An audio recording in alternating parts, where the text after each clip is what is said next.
went home with a stranger from the club, and when my fiancé found out, his revenge was brutal. Life is unpredictable, my whole world is crushing down before me and I don't know what to do. Everything still feels like a dream. I wish I never went to the club on that fateful day. I've never been the type to go clubbing in the first place. A single night out with my friends is about to ruin my life. I messed up big time and I can only hope that things don't end up getting worse than it already is. I'm in a state of fiasco right now. I can't believe I cheated on my fiancé with a total stranger. How do I come out of this?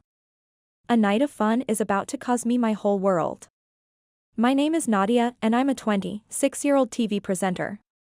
I live in a small town called Madison in Georgia. I'm engaged to my fiancé, his name is George. He is an architect. George and I have been engaged for 2 years and our wedding is in 2 weeks. I met George 5 years ago when I went to New York for an audition. It was love at first sight. Ever since then we have been inseparable. George is the absolute love of my life. He has all the qualities I ever wanted in a man. He is every woman's dream. The more I think about it, the more I blame myself for everything. I don't think George will ever forgive me for cheating on him 2 weeks before our wedding. I hate myself for doing this to him. He doesn't deserve this. George and I promised each other we would be celibate until our wedding night, and now I have ruined everything. I don't think I will be able to look him in the face and tell him the truth. I don't know how he's going to react. He might even break off the engagement and cancel the wedding. That will be disastrous. How will I be able to confess to George that I slept with a total stranger at a club?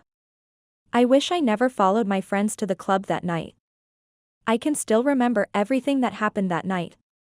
My friends organized a party for me at a club and invited me. Initially, I wanted to decline the invitation, but I decided to go after I saw how much effort they had put into planning the party.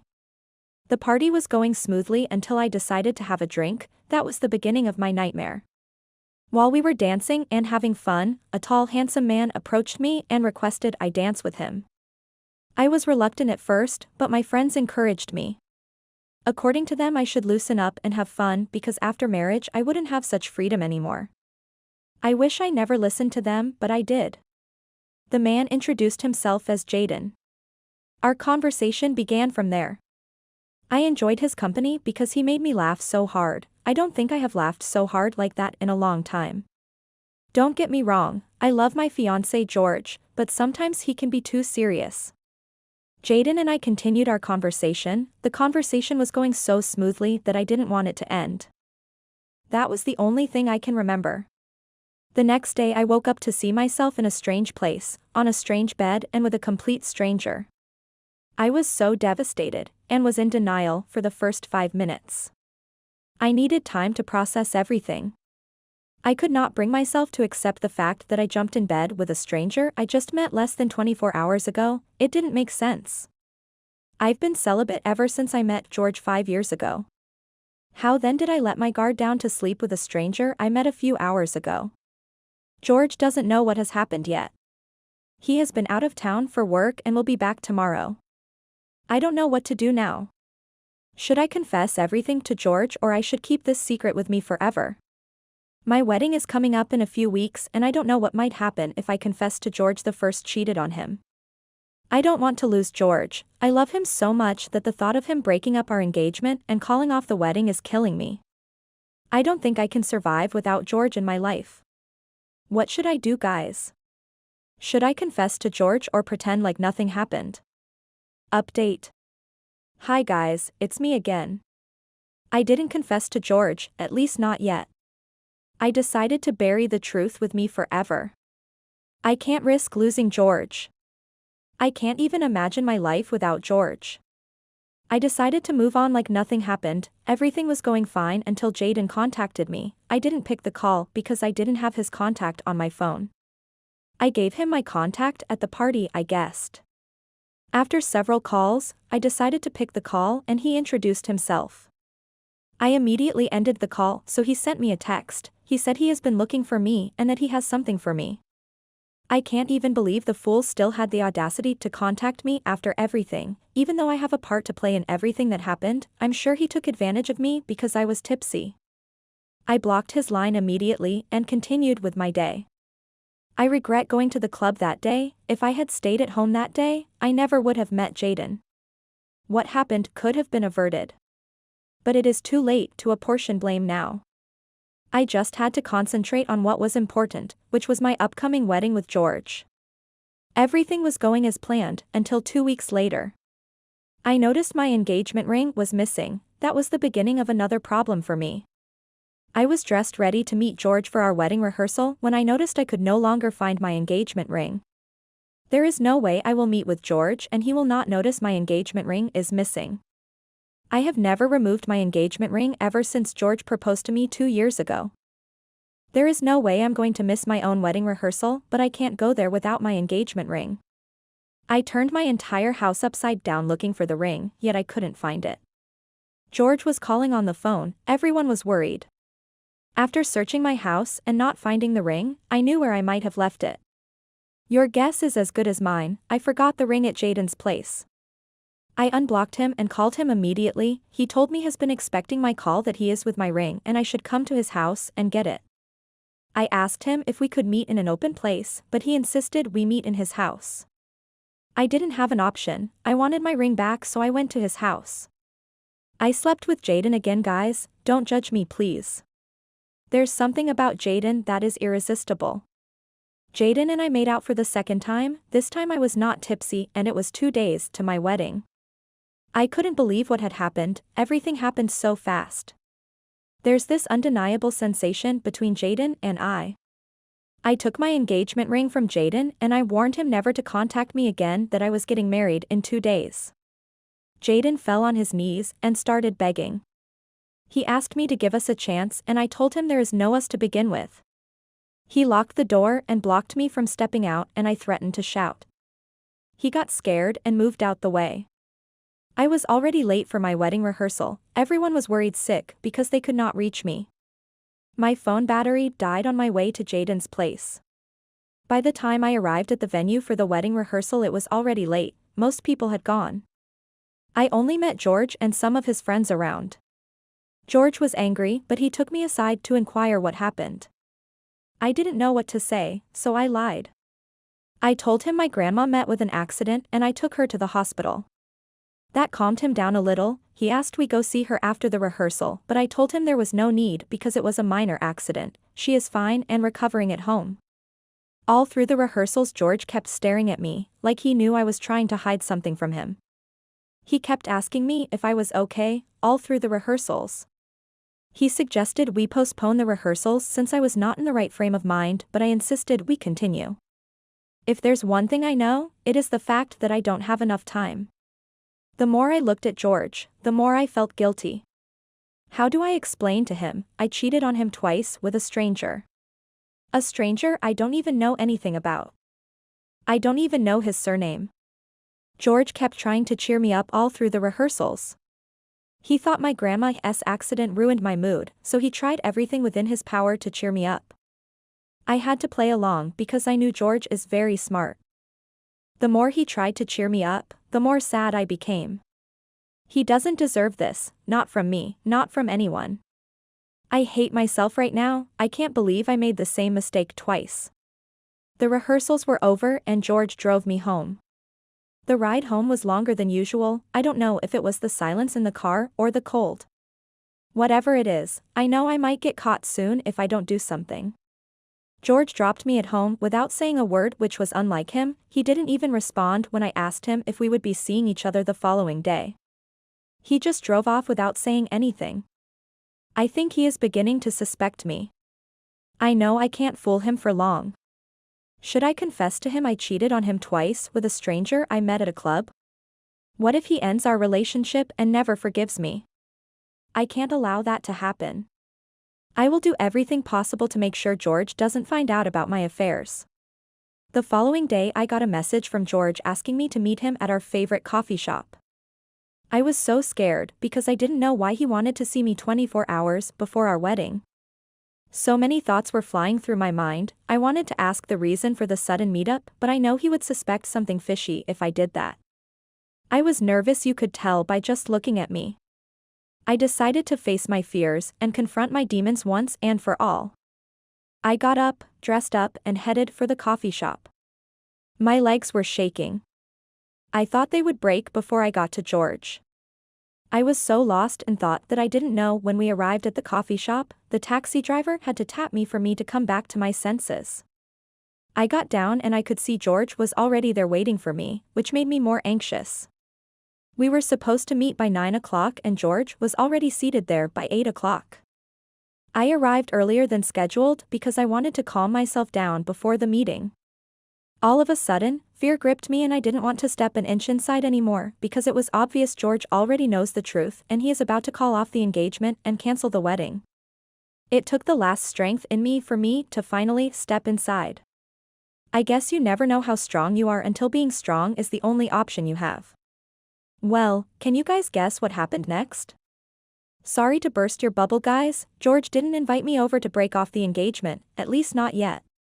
But I wish I never went in the first place because nothing prepared me for what happened next. After I arrived at the coffee shop, I met with George and he apologized for the way he behaved with me the day before. He told me he was mad. I showed up 5 hours late to our wedding rehearsals and that was why he ignored me. He apologized for being insensitive and asked me to forgive him. Guys, I died. How could he ask me to forgive him when I'm the one who should be asking for his forgiveness? How would he react when he finds out my grandma was never sick and that I was making out with a stranger? That was why I came late to our wedding rehearsal. I felt bad and hated myself even more. At that moment, I wanted to confess everything to him, but I could not. I can't risk losing him forever, so I said I have accepted his apology and I also apologized for not informing him about my grandma's alleged accident on time. One dangerous thing about telling a lie is, you need a lie to cover a lie. Once you start telling lies, there's no going back. I never knew a day would come when I would keep anything from my best friend. We always told each other everything. I know everything about George, even the little things. I know of his favorite shaving stick even down to his favorite hairbrush. We tell each other everything. We gist about how our day went every night before bed. George always calls me to tell me good night every day since we met 5 years ago. He has been consistent that I wonder how he makes out time from his busy schedule. George makes sure we talk at least 3 times daily. George was always out of town because of the nature of his job and that's why he made sure we communicated at least 3 times daily. The reason our relationship survived my challenges was because of communication. We communicated our feelings to each other. That's why it hurts me that I can't discuss my cheating with him. That would mean losing him forever. George is soft-hearted, but he is also a principled man. I've witnessed a situation where he sacked his cook because he lied to him about the cost of groceries. I knew he would never forgive me if he found out I cheated on him with a complete stranger. The worst aspect is that I was the one that suggested we stay celibate until our wedding night. We made a promise to stay faithful to each till we say I do. George will never forgive me, that I'm sure of. He will think I tricked him. George has been faithful to me ever since we started dating. He was a bad boy, well, not really, but he has the look. Ladies always flocked around him, but all that changed when we started dating. He blocked all of them when he saw how uncomfortable I was. He can do anything just to put a smile on my face, but here I was hiding a very big secret from him. I was playing how everything can go wrong in my head. When George interrupted me, he held my hands and asked me if there's anything I should tell him. I was confused. I pretended to be lost and asked him what he meant by that. He told me we are about to get married and we should start our new chapter on a clean slate, that if there's anything I want to tell him I shouldn't hesitate.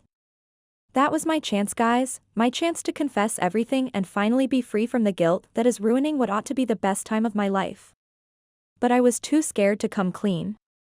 I told him there's nothing of sort, that I have always been open to him ever since we started dating. There I was telling more lies. I threw the question back to him and he said yes, he has something he wanted to confess to me and that I should swear I will forgive him. Guys, in that moment I had some comfort. I could breathe again. I thought he was about to confess he cheated on him, not that I will be happy he cheated, but at least we will be even. I asked him to go ahead and promise to forgive him. He told me there was a time he lied to me about being at home, but the truth is, he was out with some of his friends, so I should please forgive him. I was disappointed. Everything was written all over my face. At that moment, I wished he cheated on me so we will be even, but that's not the case. I can't believe he will apologize for telling lies. I mean, everybody lies, maybe not everybody, but why is he even apologizing for that? Why now? He is trying to make me feel guilty. Is there a puzzle I'm missing? Does he know something? All these were the questions flying in my head, but I could not voice them out. I told him I had forgiven him and we hugged. He brought out a customized diamond necklace and gave it to me. He told me he couldn't wait for us to finally get married tomorrow. George love language, he loves giving me expensive things. Everything was going smoothly until my worst nightmare finally happened. While George was helping me wear the necklace, I decided to look in the mirror and see how the necklace looked on me, and couldn't believe my eyes. Is that not Jaden I'm seeing sitting on the next table to ours? I was shocked. He was smiling at me, so I quickly dropped the mirror and face front. I told George the first was no longer comfortable in that coffee shop and that we should go to another place. He was surprised because that was our favorite spot. He asked me to exercise a little patience so he could finish his hot dog and coffee. But he stopped eating when he saw how uncomfortable I was. He asked me to give him a minute so he could rush to the restroom so we could go. Immediately he stepped out to go use the restroom. Jaden left his table and came to where I was staying. I was too scared to remember anything he was saying. I kept asking him to leave, but he refused. While we were at it, George arrived and asked why Jaden was in his seat. I have to come up with an excuse to save the day. I told George, Jaden was my schoolmate and he only came to say hi to me. I introduced George to Jaden as my fiancé. Jaden got the message and left immediately. George was not convinced by that lie, he is too smart to buy that kind of lie. We left the coffee shop and headed home. Before dropping me at home, George held my hands again and looked into my eyes, this time more serious. He asked me if I'm keeping anything away from him and I told him no. He dropped me off at the house and wanted to come say hello, but I refused because he might discover I lied about my grandma having an accident. How long can I keep up with the lies though? Anyways, I'm getting married in 10 hours' time. I will worry about the consequences of my actions later. I just wanted to live in the present. But one thing I was sure of is that George is beginning to suspect me. Update. It is finally my wedding day, guys. Yes, my wedding day. The day that was supposed to be the happiest day of my life turned out to be the worst day of my entire life. The day I always fantasized about got ruined.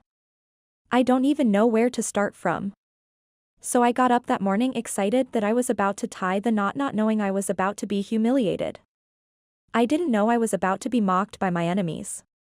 Everything happened so fast, it felt like a dream. I woke up that day earlier than usual. I was excited, so you could tell by just looking at me. I was so happy to finally be getting married. I couldn't wait for the wedding ceremony to be over, so George and I would start our journey together. I hurriedly took my bath and my makeup artist started putting makeup on my face. George called me on the phone and asked if I was prepared, and I told him yes, I'm fully prepared to get married. He sounded weird, but I was too excited to bother myself about that. I mean, what could go wrong again? George and I will be getting married in 2 hours. Nothing can go wrong in just a short time, so I thought, but I was wrong. Everything could go wrong in a twinkle of an eye. Your entire life can change in just a moment. That's what happened to me. After my phone call with George, the first was even more excited than I was before. George told me on the phone he had a surprise for me. I was so eager to get married, I almost told my makeup to stop the makeup. I was eager to get married. I asked my makeup artist to hurry so we will be done on time because I will not be going late to my own wedding. Everything was going so smoothly, I almost forgot that I cheated on George. George called me back. He said he wanted to check if everything was in order. I told him everything was perfect. I mean, we hired the best wedding planner in town. He asked me if I have ever done something stupid before. The question was strange. I told him no, and he was quiet for some time. I asked if he was having a second thought about us getting married or if he was getting cold feet. He assured me everything was fine and that he was only teasing me. I wish I had read the sign. He asked me if I was nervous and I told him no. How can I be nervous when I'm about to get married to my best friend? If anything, I was excited because I knew I made the right choice. I picked the perfect man to be the father of my unborn kids. But deep down I was worried. I wanted to know why George sounded off on the phone. The more I thought about it, the more restless I became. I can't afford to lose George, the thought alone makes my heart arch. I finally left for church, guys. On my way to church, George kept calling. He said he wanted to make sure I arrived safely. I asked where was and he told me he was already at the church. He told me he couldn't wait to see me. I became a little relaxed after the call, but I was still anxious. I wanted everything to be over so I could breathe.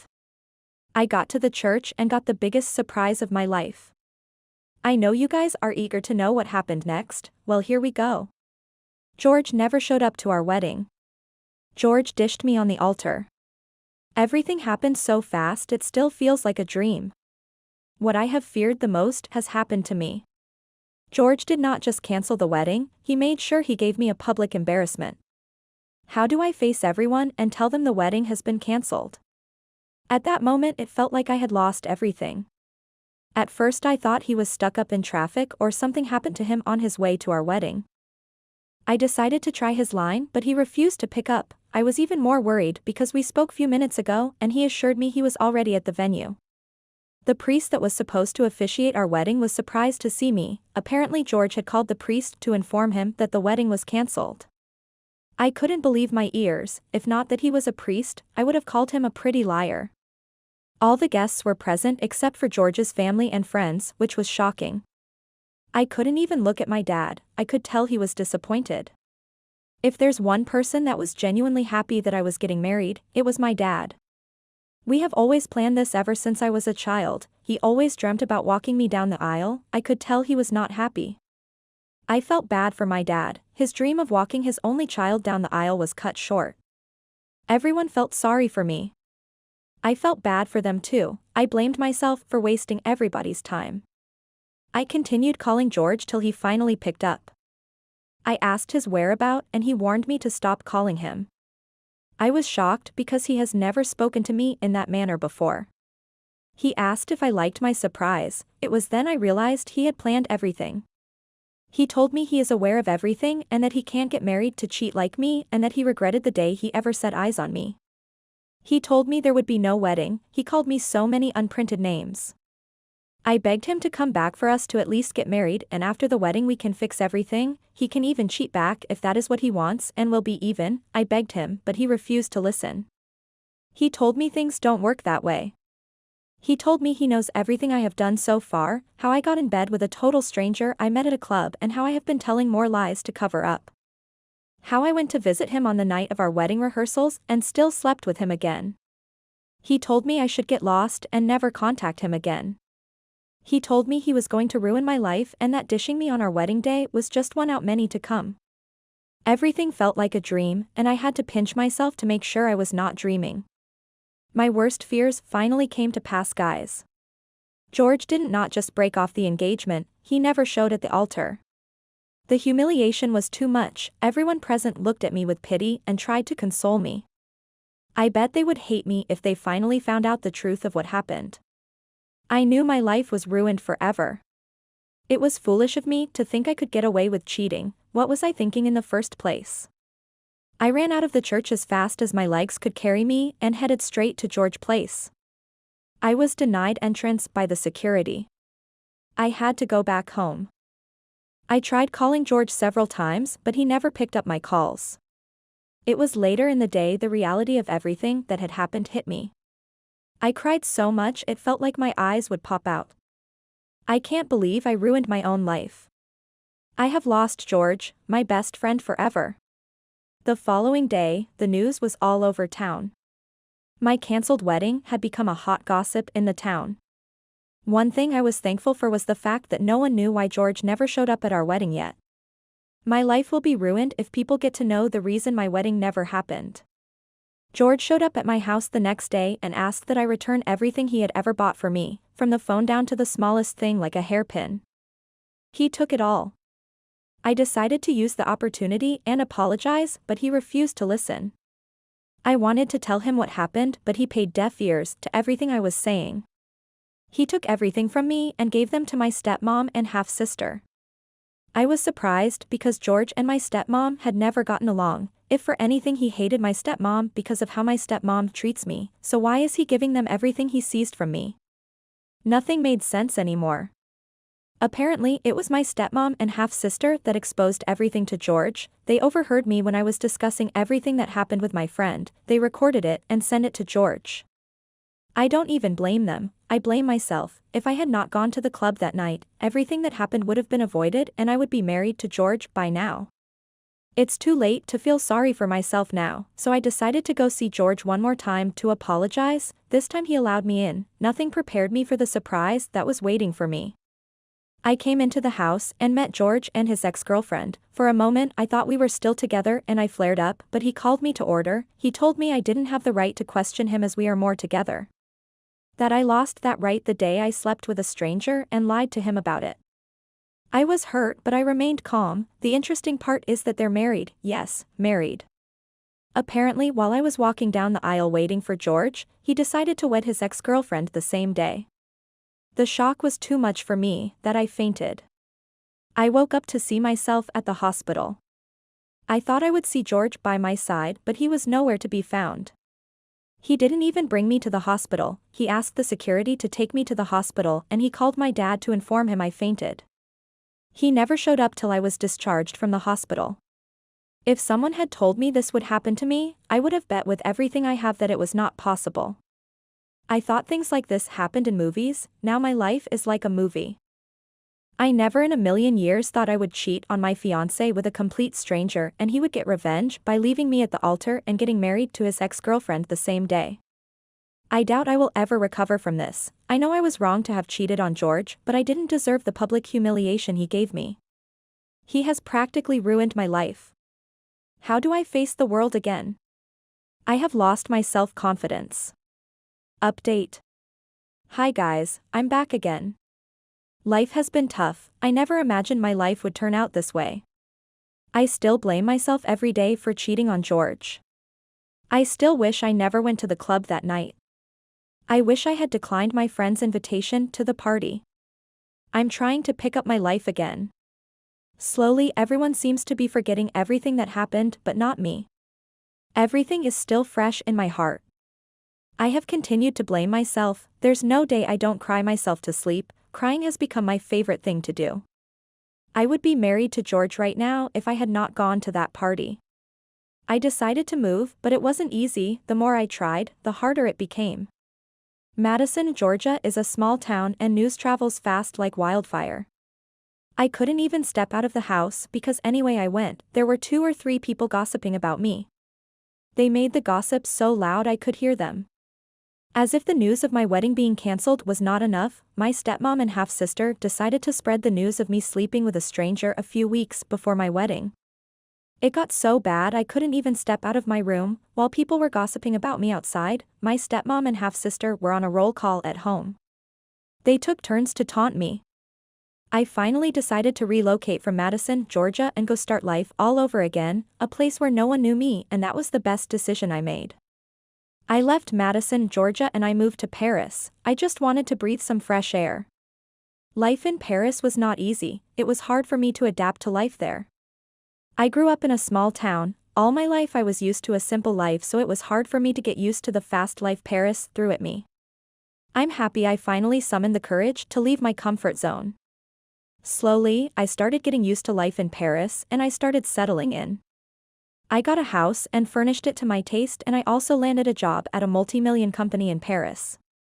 Everything seemed to be going well, but I was still not happy. I still felt incomplete. Don't get me wrong, George was my best friend for 5 years, but it was as if I had known him my entire life. That is why it was hard for me to pick up my life again. My life seems to be meaningless without. As time passed, I started smiling again. I started gaining my confidence back. A breakoff shouldn't be the end of the world for me. I still regret everything that happened, but I don't feel bad anymore. It took a lot of therapy sessions for me to be in this present state of mind.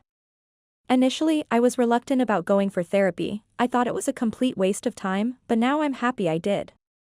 I'm no longer a damaged person, at least not 100%. I can see a lot of improvement in myself. There was no point wishing on what could have been or feeling sorry for myself. I finally accepted that there was no way George and I would get back together. George is married to his ex-girlfriend now.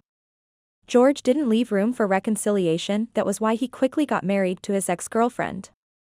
I had to stop dreaming about us ever coming back together and just face my life. It took lots of work and therapy sessions for me to come out of what happened. I had to make a conscious effort to forget about George, I had to stop waiting for his calls, I had to stop stalking him on social media, and I had to block him for my own sanity. I deleted all the pictures we took together and got rid of everything that reminded me of him. Most importantly, I stopped feeling sorry for myself. I told myself what had happened, and there was nothing I could do about that. That's my story, guys. I hope everyone learns from it. You can't eat your cake and have it. I hope everyone learns a thing or two from my story. Even though I have forgiven myself for everything that happened, I can't seem to forget. I know time will heal everything. Thanks and Good husband caught me cheating in my secret location and waited 3 days to brutally get me back. Hey Reddit, my name is Amanda, 33F, married to Dixon, 35M, for the last 3 years, which seems like 30 years if you ask me. To be very frank, I was never happy marrying Dixon. He was always busy with his work and hardly spent any time with me. Even when he was at home, he paid zero attention to anything that I spoke about or showed him. He was always engrossed in his work and never had time for me.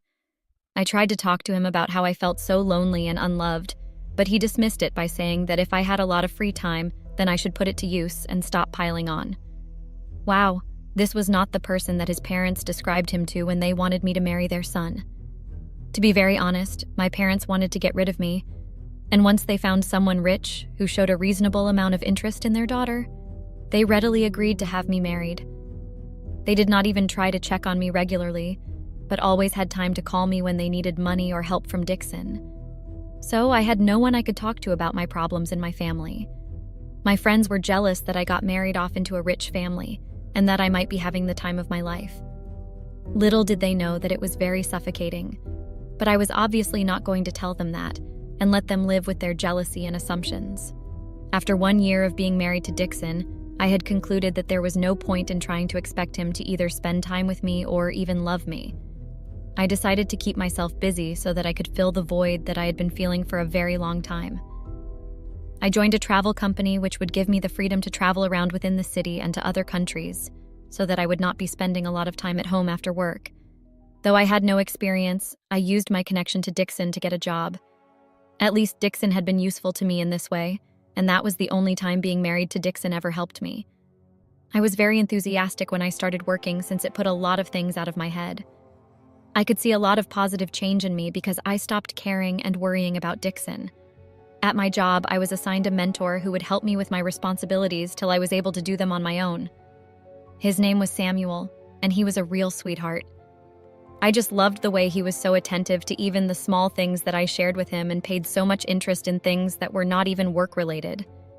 Within a few months, I was asked to go on a business trip to put in a few travel ideas to the companies that we were affiliated with. Since it was just 2 hours away, me and Samuel decided to carpool and drive all the way. We both had similar tastes in music and books.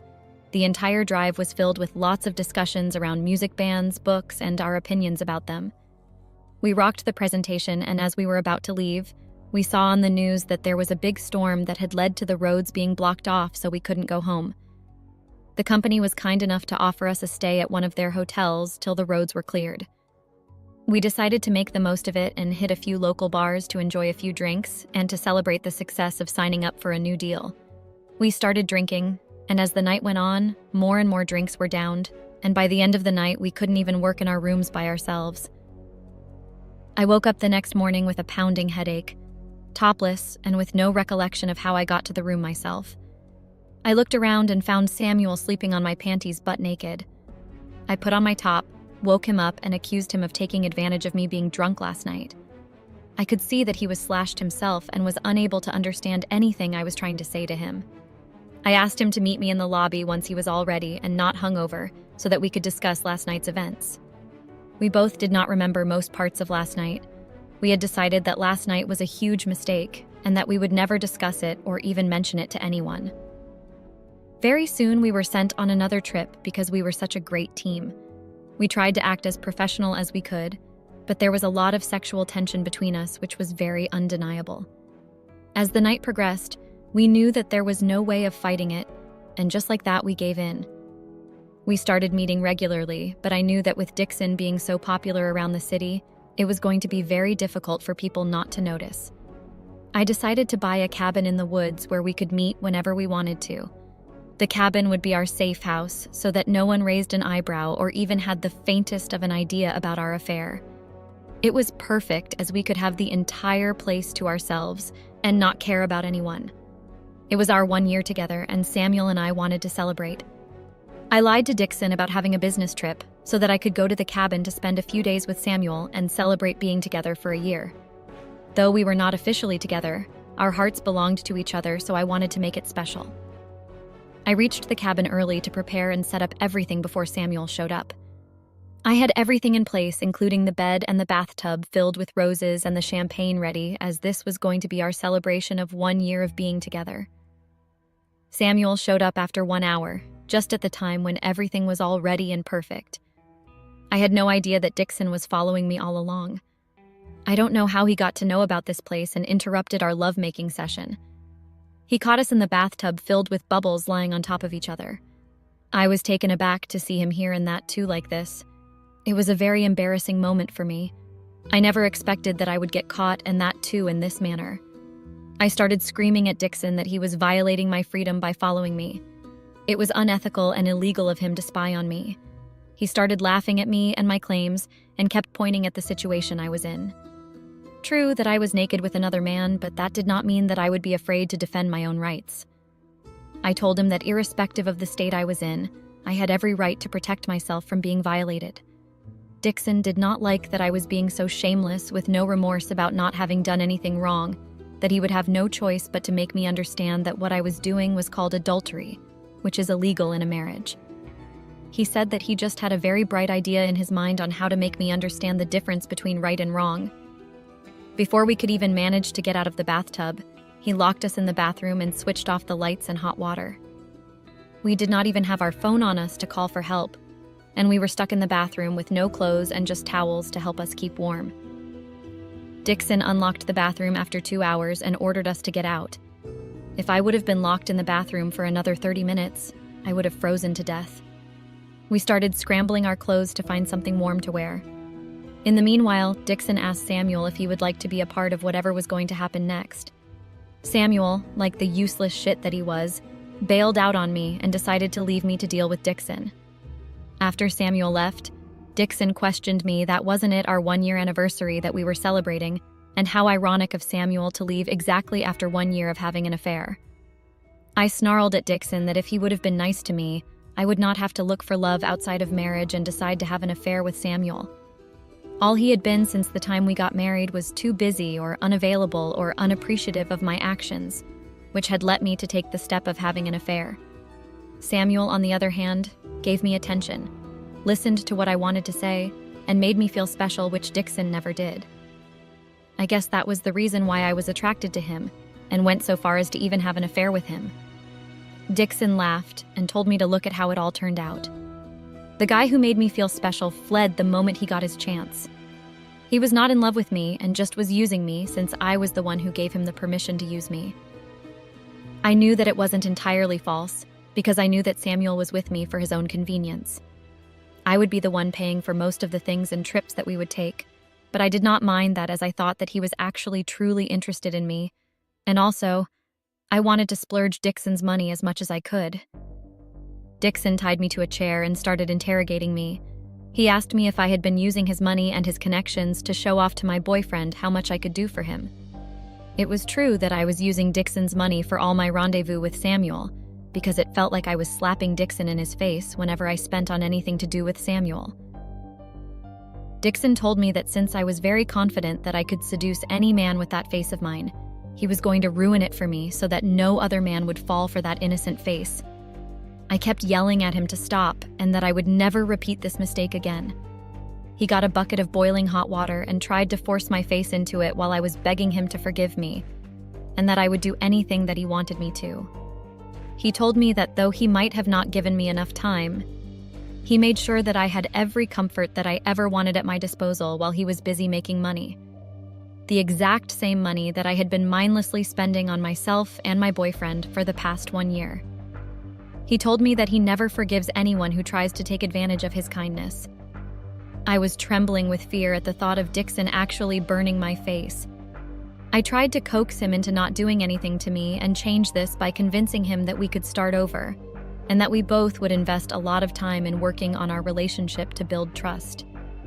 He laughed at my failed attempt and told me that he knows when someone is trying to save their ass and making up bullshit just to get out of the situation. Damn, it was going to be more difficult than I thought. I thought that why not try seduction, since that could be something which could help me melt his heart a little. I asked Dixon if he could do me a favor and scratch me on my thigh as I was feeling very itchy. He placed his hand on my thigh, and all I had to do was direct him towards my panties, and maybe then I would be able to get him to untie me and then run for my life far away from him. I did get what I wanted, but not in a way that I was thinking of. Dixon did not untie me even after feeling me. He had sex with me on the chair that he had tied me on and forced me to pleasure him repeatedly for 1 hour. He kept slapping me and telling me how dare I have an affair, and that too for almost a year. I could see that he was being very rough with me, but I knew that anything I would say would only lead to him being harsher towards me, and I did not want that. He woke me with a start by throwing a bucket of very cold water on my face the next morning. I was still tied to the chair, but thank God my face was still safe. He told me that it was a good day to get a lot of things done. I was not very sure what he meant, but it definitely did not look good. I mentally prepared myself for the day of torture to begin. He put duct tape on my mouth so that I could not scream for help, and we headed out. He told me that the weather was perfect to camp in the forest. I could not understand what was going on in this cruel head. After walking for almost 5 kilometers deep into the forest, he found the perfect spot to put on a tent and make a bonfire. I didn't know if I should be impressed with his skills or fear what he might do next. He made me sit very close to the fire under the scorching sun, which made me sweat a lot. The sweat was the least of my worries now, since I could feel tiny specks of fire dancing in the air and then falling on my skin. I tried to yell with my mouth closed to Dixon that I was too close to the fire and might end up burning myself. I think he did that on purpose so that he could torture me little by little for deceiving him. It took almost 2 hours for the fire to die down, and I could see that I had burn marks all over my hands and feet that were waiting to be treated. He took me inside the camp and applied ointment on all my wounds and told me that he was very worried of me being so careless with the fire. Of course, he wanted to act like a loving husband after putting me through all the torture. I felt disgusted and did not even want to look at his face. He forced me to look at him and give me a very cunning smile and warned me that the more I tried to disrespect him, the more the level of torture was going to be. Obviously, I was scared for my life because I knew that he wasn't joking about a single word that he said. I was in so much pain that I had no idea when I passed out. When I woke up, I noticed that I was alone in the tent, and there was no sign of Dixon. It was pitch dark outside, and I could hear the night animals trying to hunt for their prey. The thoughts of Dixon abandoning me in the middle of the forest at night kept running through my mind. I felt that Dixon's torture was much better than becoming food to any of the animals and getting eaten alive. My hands and legs were still tied, and I still had duct tape on my mouth, so there was nowhere I could save myself if I was attacked by an animal right now. I felt so helpless, and tears started flowing from my eyes on their own. I tried to look around to find something with which I could protect myself in case I came across an animal. As I was trying to feel something in the dark, I saw the tent moving, and I closed my eyes and waited for the inevitable, as I did not even have the heart to see what was going to attack me. I could hear Dixon's vicious laugh and thought about how I could think of such a vile person just moments before dying. I opened one of my eyes and saw that he was standing there laughing at me. I breathed a sigh of relief, as you know, a known devil is better than an unknown one. He said that he was just outside to get some dinner, but never knew that I would be missing him so much. I decided that I needed to act nicer towards him if I wanted to make it out of the forest alive. We slept in the tent, and he made sure that I was going to be miserable the entire night without proper layers to keep myself warm. The next morning, we headed back to the cabin where he untied me finally after 2 long days. He asked me to clean myself up. I went to the shower and made sure that I took as much time as possible to enjoy being alone and away from Dixon for at least 2 hours. I could finally touch hot water after 2 days of living in the cold that I did not want to even get out of the shower. As I continued bathing, I could sense that the water was getting pretty hot. In the beginning, I was really appreciating the hot water, but very soon it was getting too hot to my taste. The water was so hot that I was unable to even enjoy my shower, so I decided to just get dressed and wait for further instructions from Dixon. As expected, Dixon was waiting for me right outside the bathroom. As I was making my way out, he pulled me into the bathroom, holding onto my hair, and forced me into the shower. He switched on the hot water and pushed me into the shower. The water started burning my skin when I tried to cover my face with my hands and was screaming and yelling at Dixon to stop. After 2 minutes, he switched off the water and asked me if I was okay. I was in so much pain that I didn't even want to have any conversation with him. I pushed him away and applied some cream to curb the burning sensation. I dressed myself and waited for him to get ready. He took me to a nearby hospital and told them that I accidentally burned myself while showering. It had been 1 week after Dixon caught me and Samuel in the cabin cheating on him. I had resigned from my job since it would take me at least a month to recover from the burns. I was just resting at home, and everyone coming in to see me kept telling me that I was so lucky to have such a loving and caring husband who had left his entire work just to take care of me. I could only scoff at their remarks, as I was the only one who knew the truth behind it all. In the second week, I was supposed to go to the hospital to get my dressing changed. Dixon was asked to wait outside, and I thought this was the only opportunity I would get to run away from him. After my dressing, I asked the doctor to discuss with Dixon about my progress, as he was very much worried about how I was doing. The doctor was busy with Dixon giving him words of encouragement and the quick progress that I was making. In the meanwhile, I sneaked away from the room and made my way towards the exit. Once I was out of the hospital, I started running like a mad woman without even looking back. I took all these tiny little lanes so that it would get difficult for Dixon to follow me in his car. Once I confirmed that there was no one following me, I decided to take a break from all the running, as I was not in my best shape to run for a long time. Thankfully, I had my phone on me, so I quickly went to the nearest ATM and withdrew all the money that I had in my bank account. I knew that Dixon would very easily be able to trace me to the ATM in no time. I threw my SIM card in one of the trucks that was passing by just in case Dixon was tracking my location. I went to a very dodgy-looking motel and booked a room for a day so that I could think of my next steps.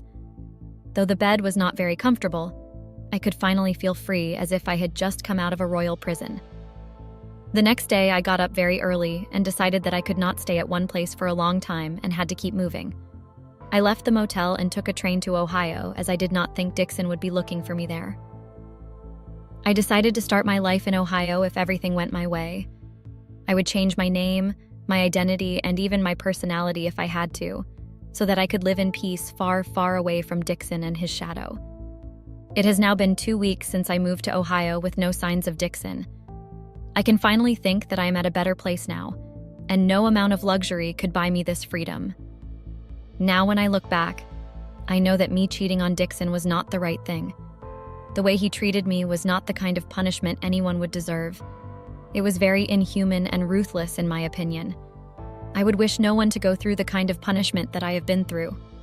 For anyone reading this, I would like to tell you that if you are in a situation where you think that you are being neglected, then please first try to get out of that situation before you do anything stupid, especially if you have a psycho partner. Then it would be better to first get out of that relationship as quickly as possible. Trust me, I'm telling this from experience that there is going to be no better way of handling this than actually running as fast as you can and as far away as you can first protect yourself. If you are alive, then you can do whatever you want to do with your life. So make sure that you know the kind of situation you are in before you try to do something behind your partner's back, and imagine that they are fools who do not know what you are up to. Thank you all for being a part of my journey into becoming a new person. I wish everyone lots of love and happiness in their lives.